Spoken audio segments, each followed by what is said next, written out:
కృష్ణా జిల్లా పామరులో దళిత యువతి జుజ్జవరపు సుప్రియ అరెస్టు ఉదంతం రాజకీయంగా సెగలు రేపుతోంది. తన తండ్రి బాబాయిలపై అక్రమ కేసులు బనాయించారంటూ పోలీసులను ప్రశ్నించినందుకు సుప్రియపై హత్యాయత్నం కేసు నమోదు చేసి రిమాండ్కు పంపడంపై వైఎస్ఆర్సీపీ తీవ్ర ఆగ్రహం వ్యక్తం చేస్తోంది. మచిలీపట్నం సబ్ జైల్లో రిమాండ్లో ఉన్న సుప్రియను మాజీ మంత్రి పేర్ని నాని, మాజీ ఎమ్మెల్యే కైలే అనిల్ పరామర్శించారు.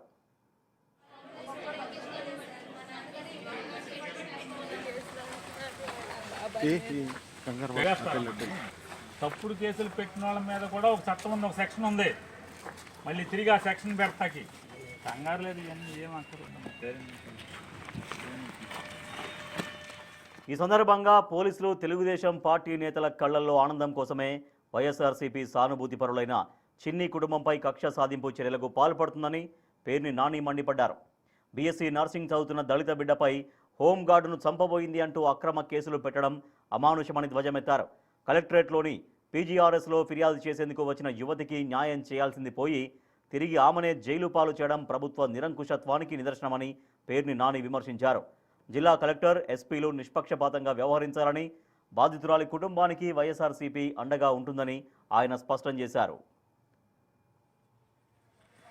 కలెక్టర్ గారు, బాలాజీ గారు వినండి. ఇదంతా మీ కలెక్టరేట్లో మీకు ఫిర్యాదు చేయడానికి వస్తే ఏం జరుగుతుందో ఒకసారి వినండి. ఒకసారి మీకు ఎంత మర్యాద ఇస్తున్నారో పోలీస్ డిపార్ట్మెంట్, మీరు పక్కన కూర్చోబెట్టుకున్న పోలీస్ ఆఫీసర్లు ఏ రకంగా మర్యాద ఇస్తున్నారు, ఈ రాష్ట్రంలో దళితులకు ఏ రకమైనటువంటి రక్షణ లేదా న్యాయం జరుగుతుందో వినండి. బాలాజీ గారు కొంచెం ఎత్తుకెళ్ళిపోయి గుడివాడ హాస్పిటల్కి తీసుకెళ్ళి అక్కడి నుంచి కోర్టుకు తీసుకెళ్ళి ప్రొడ్యూస్ చేశారు. ఏంటి అంటే ఆ అమ్మాయి పామరు పోలీస్ స్టేషన్లో హోంగార్డు కోటేశ్వరమ్మని హత్యాయత్నం చేసిందంట, చంపైపోయిందంట.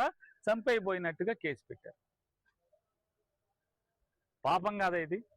ఎస్పీ గారు సార్ చూడండి, మీరు నవయువకులు, మీ నాయకత్వంలో పామరులో సుభాకర్ అనే సిఐ,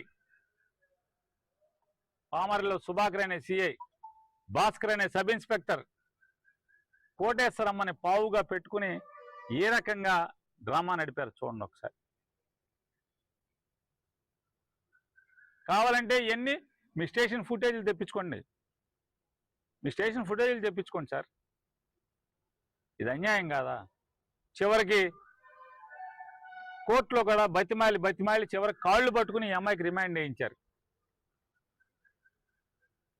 న్యాయస్థానంలో ఉన్నటువంటి అధికారులు ఆడకూతురయ్యా, చదువుకునే అమ్మాయి, పాపమయ్యా, ఎందుకయ్యా ఈ పాపం నాకెందుకయ్యా అని కూడా అన్నా కూడా కాళ్ళు పట్టుకుని లోపలికి వేయించారు. పెన్నుతో రాశారంటున్నారు 307 అనేది. ఇది ఎంతవరకు మానవీయం? ఉచ్చం నీచం ఏమున్నదా? ఈ జిల్లాలో ఎంతోమంది రౌడీలు రాజ్యం వెళ్తున్నారు. పచ్చ చొక్కా రౌడీలు, తెలుగుదేశం రౌడీలు, జనసేన రౌడీలు రాజ్యం వెళ్తున్నారు. దుర్మార్గాలు చేస్తారు, పోలీసులను కొడుతున్నారు. ఏం లేవు, స్టేషన్ బెయిల్, కేసులుండవు. బాగా ఉన్నా కేసున్నా స్టేషన్ బెయిల్. అమాయకురాలు గణేష్ అనేటువంటి ఒక తెలుగుదేశం పార్టీ నాయకుడి యొక్క తృప్తి కోసం, గణేష్ అనేవాడి యొక్క కళ్ళల్లో ఆనందం కోసం భాస్కరు ఇంత నీచానికి ఒడికట్టం.